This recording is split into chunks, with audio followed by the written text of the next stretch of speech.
So when I do get that opportunity, and my favorite thing I think I already said was clay. Right. I do like, I mean, my second would be designing pieces that have meaning. But with clay, I mean, even there, I like to design beads that have a meaning or message within them as well. So I think that's just a wonderfulness of clay, because you can do almost anything with it. You use high fire wire, so you can make unique pieces that can be used in different ways. But yeah, I think, you know, like when I'm doing whatever, it might be clay leaves or something, or birds are one that I love. Like here's some little birds. Look at those. So those are my happy little plays. Love making little birdies. And, you know, so like when I'm like, that's a really, it's just funny that he's right there. Here, but like, right there. See, there's a little birdie. so, because like, you know, I will look up, like when I sit down to do, well now I don't really need to, but when I'm first starting out doing birds, you know, aren't they just little sweetie little itty bitty bits of clay? I mean, isn't that just funny that they're just little bitty bits of clay, but they're so sweet.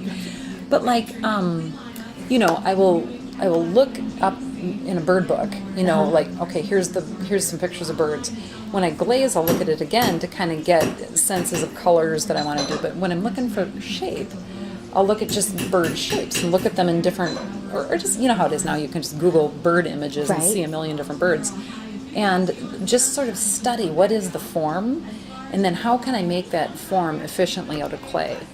So kind of my, I mean, creatively I'd like to look at it that way, but I also like to figure out, well, okay, because this is my business, how can I make them well and make them repeatable, yet each unique and different. Right. So, and that's part of the fun too, is figuring out how to be efficient in producing art without it becoming a production, you know, which isn't as much fun.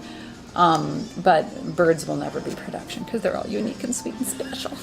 And so anyway, but they're all, you know, hand formed, and as I'm making them, I think about, well, what is, you know, I don't even look at it sometimes. I'm just like forming it by feel, you know, and here's the beak, and here's the tail, and here's this, you know, and then I'll put the little hook in so he has a place to live.